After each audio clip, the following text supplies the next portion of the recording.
Okay, chapter 4, Discoveries.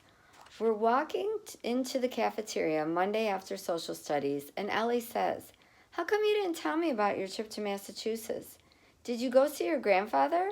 I remember you went for your grandmother's funeral last summer, right?" Because I still haven't told Ellie anything about my trip. I had started to back on the first day of school, but she doesn't remember that. Before I can even answer, Taylor comes up to us, and then lunch happens, and Ellie doesn't mention my trip again the rest of the day, which makes me wonder, does she actually want to know?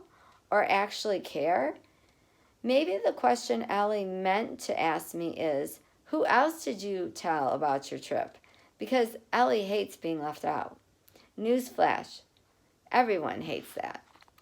It's almost bedtime, and I see 6 images from my phone to Mrs. Cassidy's school email address. Choosing the pictures to share up on the whiteboard tomorrow was easy. The mill building and the river behind it, the huge gears and drive shafts in the basement, views of the mill's office, and all the cubbyholes and the built-in desks, and then some pictures of the large open spaces where the women and men worked at their machines or tables. But there aren't any pictures of Grandpa or me at the mill. Those are private. I load the things I found back into the canvas shopping bag Grandpa gave me, except for the buttons. I had scooped some into my bag when we were at the mill, and now those are in a blue glass jar on my dresser to remind me how I found them with Grandpa. Because those buttons are different from the ones that arrived on the pallet, and they're not for sharing. I'm not sure I should take any buttons at all. I've had to drag out a box and put it away again. It'd be a lot of messing around just to show the class some buttons. Down in the kitchen, I'm halfway through a cup of yogurt when I decide that buttons are part of the story, part of the mill's last chapter as a clothing factory. And all I have to do is open the top box on the stack in my closet. So I take a plastic sandwich bag upstairs. I open the closet, shove some clothes aside, tear the tape off the box, pull back the flaps, and drop a handful of small gray buttons into the bag. Except the buttons aren't gray or small. They're bright yellow and almost an inch across. And a theory jumps into my mind. At the mill, the buttons must have been organized by color, and the 3 boxes I open were from the gray section.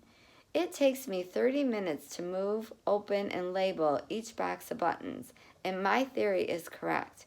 Not only do I own small gray ones, but I also have buttons that are red, green, pink, lavender, yellow, black, brown, amber, blue, white, all different sizes too, from bigger than a quarter to smaller than a pea.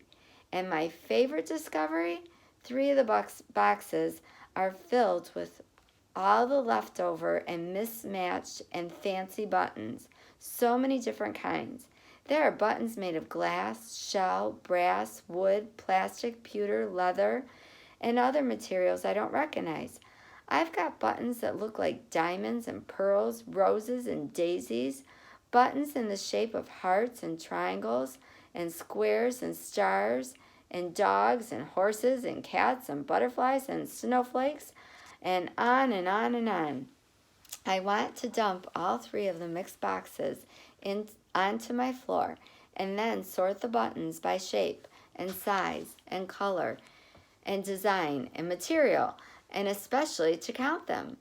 I could even put all the information into a graph or table, really look at the data.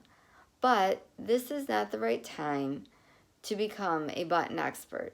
My job now is to get ready for social studies tomorrow. End of chapter 4.